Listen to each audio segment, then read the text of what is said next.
Hello at kamusta sa inyong lahat mga kapotpot.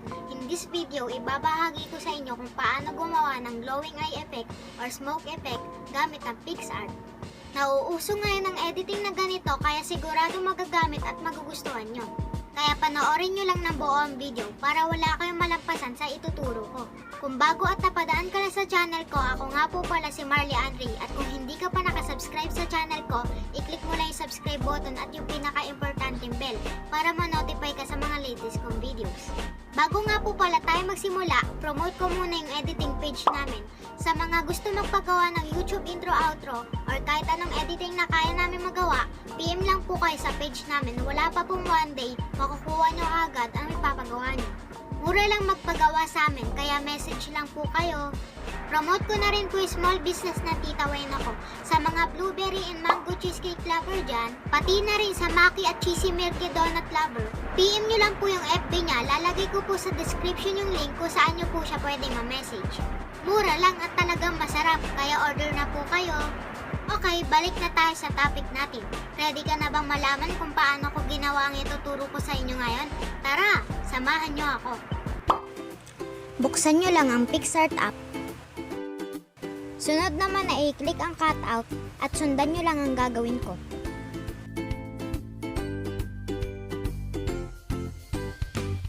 I-click lang ang eye icon at burahin ang mga lagpas.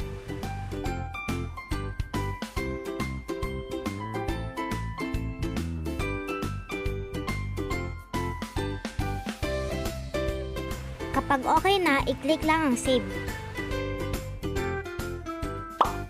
Ngayon naman ay pumili ng black na background. Ngayon naman ay click ang sticker at ilagay ang picture na na-cutout natin.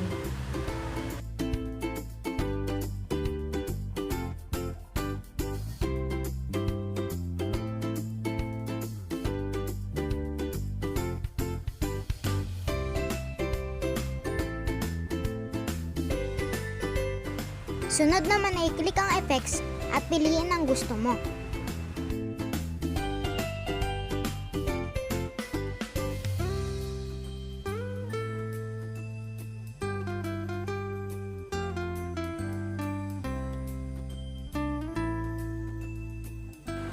Sunod naman ay click ulit ang sticker at i-type ang smoke white.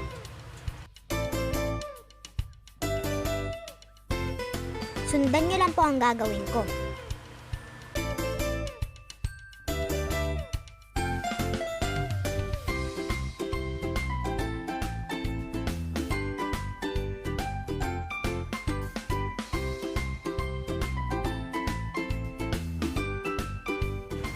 I-click nyo lang po ang adjust at i-click nyo ang icon na yan para mapalitan ng gusto nyong kulay.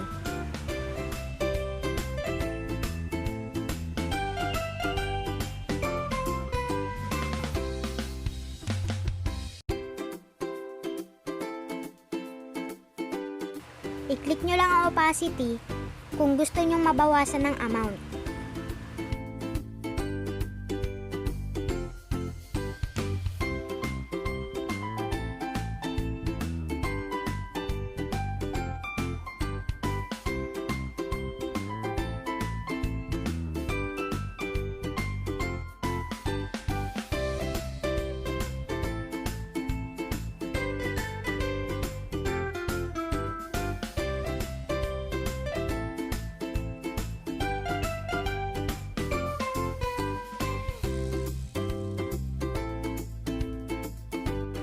Ngayon naman po ay i-click ang draw na icon at piliin ang kulay white.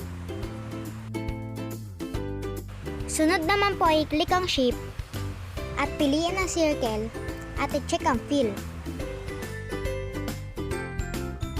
Sundan nyo lang po ang gagawin ko.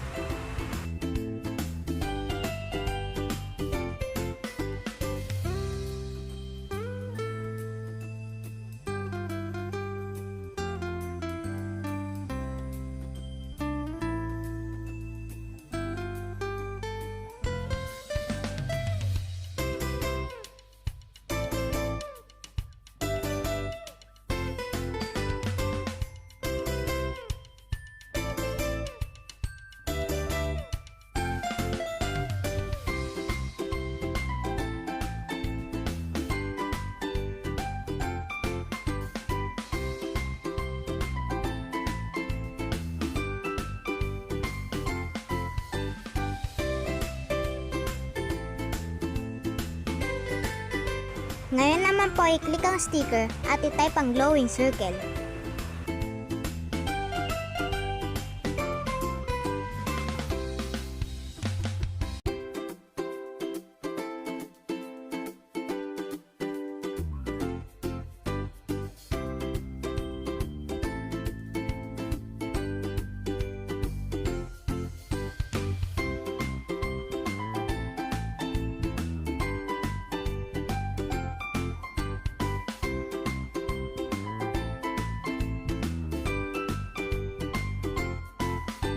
I-click nyo lang po yung icon na yan at i-click ang duplicate.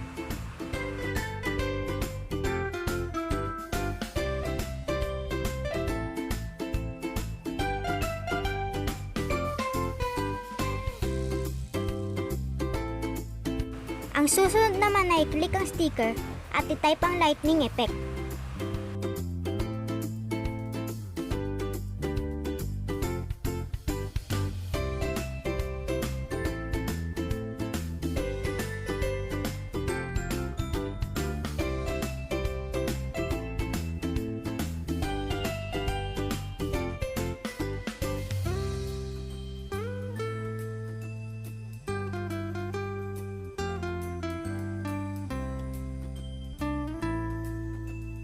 Piliin nyo na lang ulit ang kulay na magugustuhan nyo.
Ang susunod ay i-click ulit ang sticker at i-type ang smoke white.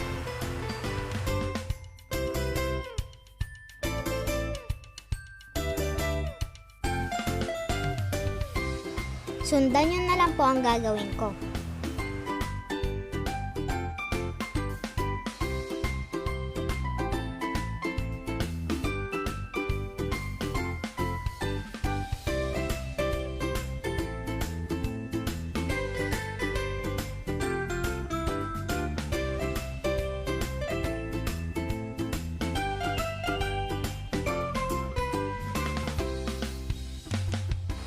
Kapag okay na po ang lahat, i-click nyo lang po ang effects at piliin ulit yung magugustuhan nyo.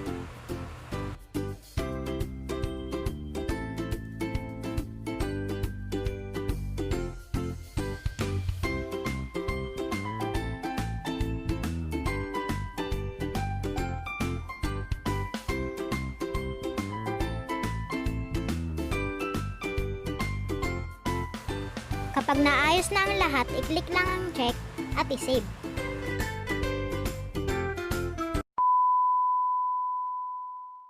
Napakadali lang ng steps, di ba? Kaya kung nagustuhan nyo, subukan nyo na rin. Okay, dahil may mga nagpapaplug ng mga channel nila, tara, shoutout moment muna tayo ngayon. Mega shoutout kay Prince Ricaport. Mega shoutout kay Rochelle Saldivar. Mega shoutout kay Ana Nicole Lagsa. Mega shoutout kay Rabiantan at Kurt Van de Castro. Mega shoutout kay Christian Hisman. Mega shoutout kay May TV. Mega shoutout kay Alisa and Aliana. At mega shoutout kay Kuya Allen, Ayus Gaming. Please guys, i-subscribe at suportahan nyo rin yung mga channel nila. At tulungan nyo po kami mga small YouTubers na lumago. Maraming salamat po. Sa mga gustong magpa-plug ng channel nila, just comment down below at i-plug natin ng channel mo. Para pala sa mga small YouTubers na katulad ko, tara, magtulungan tayo para sabay-sabay tayong lahat sa pag-angat. So dito na muna tayo magtatapos. Abangan nyo pa po yung mga next kong videos. So don't forget to subscribe, like, and share. At pakilike na din po yung Facebook page ko. And follow me on IG. Salamat po. Good vibes lang. Bye!